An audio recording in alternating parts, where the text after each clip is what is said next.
ஹல்லேலூயா.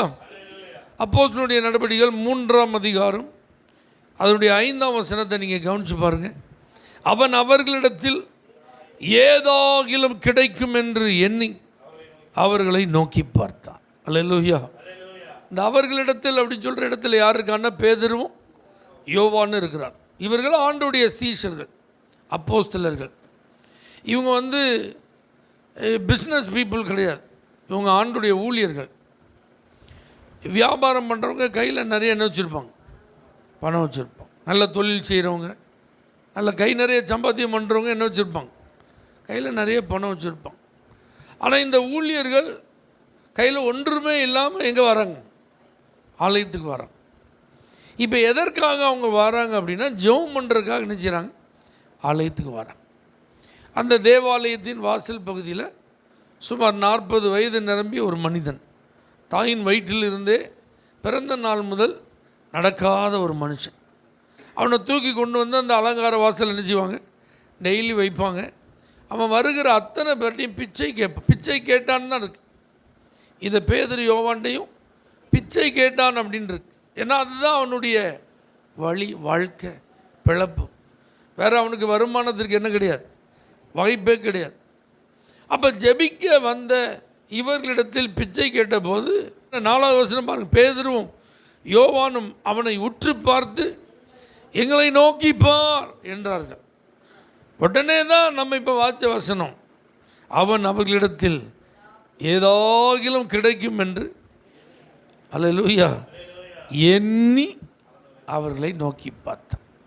இப்போ விஷயம் என்னென்னா, நீங்களும் நானும் இப்படி யாராவது எங்களை நோக்கி பார் அப்படின்னு சொல்கிற மாதிரி இருக்கிறோமா? எங்கள்கிட்ட நீ வாயா, எங்களை நீ நோக்கிப்பார், அல்லேலூயா இப்படி நம்மால் சொல்ல முடியுமா? கர்த்தர் அப்படி ஒரு இடத்துல நம்ம எதிர்பார்க்க. அவன் இந்த உலக ஆசீர்வாதத்தை எதிர்பார்த்து கேட்குறான். ஆனால் உலக ஆசீர்வாதத்தை காட்டிலும் உன்னத ஆசீர்வாதத்தை உனக்கு தருகிற ஒரு நபர் என்று காண்பிக்கவே கர்த்தர் நம்மை வைத்திருக்கிறார். அல்லேலூயா. உலகத்தில் உள்ள ஆசீர்வாதங்கள் செலவழிந்து போயிடும், அது இன்றைக்கி இருக்கும், நாளைக்கு இல்லாமல் போயிடும். ஆனால் உன்னத ஆசீர்வாதம் என்பது நிரந்தரம். இப்போ பாருங்கள், தாயின் வயிற்றிலிருந்து பிறந்ததுலேருந்து அவன் காலை ஊனி நின்னதே கிடையாது, நடந்ததே கிடையாது, குதித்ததே கிடையாது, ஓடினதே கிடையாது. ஆனால் இப்போ இவர்களிடத்திலிருந்து ஒரு வல்லமை அவனை தொட்டது. அவன் கையை பிடிச்சி அவனை தூக்கி இயேசுவின் நாமத்தில் எழுந்து நடன்னு விட்ட உடனே அவன் கால்கள் கரடுகள் என்ன செய்தது, பலன் கொண்டதுன்று. அவன் இப்போ நிற்கிறான், அவன் குதிக்கிறான், நடக்கிறான், தேவாலயத்துக்குள்ளே போயிட்டான். வாழ்க்கையில் முதல் முறை அவன் எதுக்குள்ளே போகிறான்? ஏன்னா இப்படி உடல் பலவீனப்பட்டவர்கள் தேவாலயத்திற்குள் நுழை என்ன கிடையாது, அனுமதி கிடையாது, அது ஒரு சாபம். அதனால் அவங்களை உள்ளே என்ன செய்ய மாட்டாங்க, விட மாட்டாங்க. அல்லேலூயா.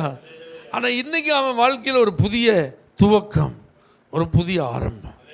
அப்போ நல்லா புரிஞ்சுக்கோங்க, ஆண்டவருடைய பிள்ளைகள் நம்மளெல்லாம் கர்த்தர் யாரோ ஒருத்தருக்கு பயனுள்ள ஒரு ஆளாக இருக்கணும்னு தான் நம்மை ரட்சித்திருக்கிறார். நம்ம மூலமாக ஒரு நபருக்கு ஒரு புதிய துவக்கம் கிடைக்க வேண்டும்.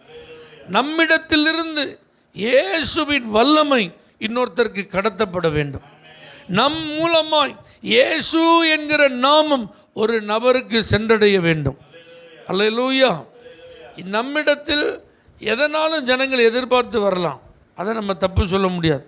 ஆனால் எதிர்பார்த்து வருகிற அவர்களுக்கு நாம் கொடுப்பது சத்தியமாக இருக்கட்டும். அல்லேலூயா. ஆமென் சொல்லுங்க பார்க்கலாம்.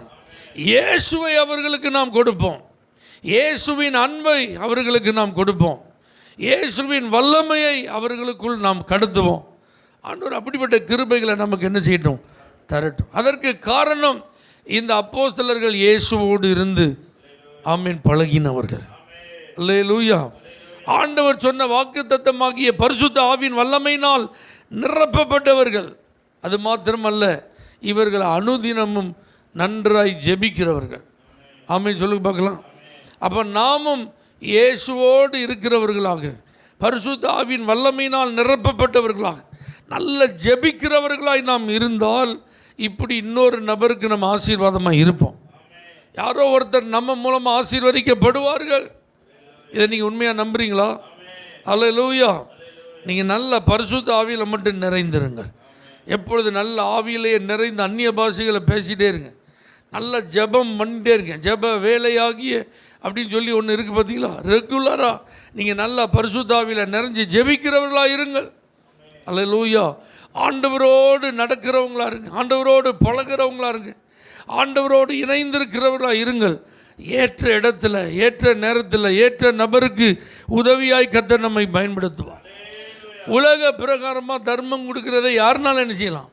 அதுக்கு நம்ம தான் கொடுக்கணும்னு அவசியமே இல்லை. அது பணம் வச்சுருக்கிறவங்க யாருனாலும் என்ன செய்யலாம்? கொடுக்கலாம். ஆனால் நம்மை அந்த இடத்துல கர்த்தர் வைக்கலை. வழக்கமாக எல்லாரும் செயல்படுவது போல செயல்பட கர்த்தர் நம்மை தெரிந்து கொள்ளவில்லை. அங்கே வழக்கத்துக்கு மாறாக ஒரு கிரியை நடந்தது, ஒரு செயல் நடந்தது. அதை மாதிரி தான் கர்த்தர் உங்களை என்னையும் வைத்திருக்கிறார்.